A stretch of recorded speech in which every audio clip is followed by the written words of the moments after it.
త్రాగడానికి మంచినీళ్లు ఇవ్వటం ఆలస్యం చేసిందని కన్న తల్లిని హత్య చేసిన కొడుకుని పిఠాపురం పోలీసులు అరెస్ట్ చేశారు. దీనికి సంబంధించిన వివరాల్లోకి వెళ్తే పిఠాపురం మండలం చిత్రాడ ఈబీసీ కాలనీకి చెందిన పెంట రాజబాబు ఇంట్లో భోజనం చేస్తూ తన తల్లి నాగమణిని మంచినీళ్లు తీసుకురావాలని అడగ్గా ఆలస్యం కావడంతో విచక్షణ కోల్పోయిన రాజబాబు తల్లి నాగమణి తలను పూజ మందిరంలో ఉన్న చెక్కబల్లకేసి కొట్టాడు. ఆమె తీవ్రంగా గాయపడిన ఆమెను కాకినాడ ప్రభుత్వాసుపత్రికి తరలించారు. చికిత్స పొందుతూ నాగమణి మృతి చెందింది.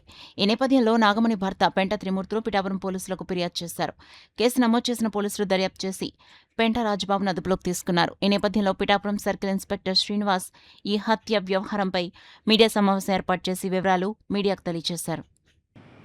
కోపంతోటి తల్లిని దేవుడు గదిలో ఉన్నటువంటి పల్లకేసి కొట్టడం, తల్లి అక్కడ పడిపోవడం, అది ఎస్ఐ గారు కేసు రిజిస్టర్ చేసి దర్యాప్తు జరుగుతున్నప్పుడు 20వ తారీఖున తల్లి చనిపోవడం జరిగింది.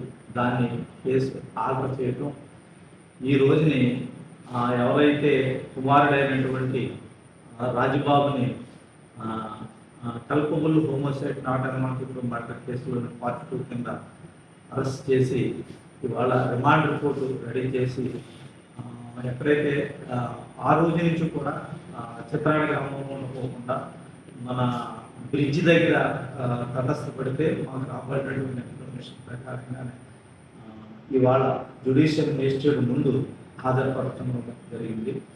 15 రోజులు రిమాండ్ కూడా ఇవ్వడం జరిగింది. ఎవరైతే ఈ పెంట రాజబాబు అనేటువంటి వాడు చెడవచనాలకు అలవాటు పడి తల్లిదండ్రుల మాటలు పోకుండా మద్యము తాగి ఎప్పుడు తల్లిదండ్రులు కొడతా ఉంటారని చుట్టుపక్కల కూడా చెప్పడం జరిగింది.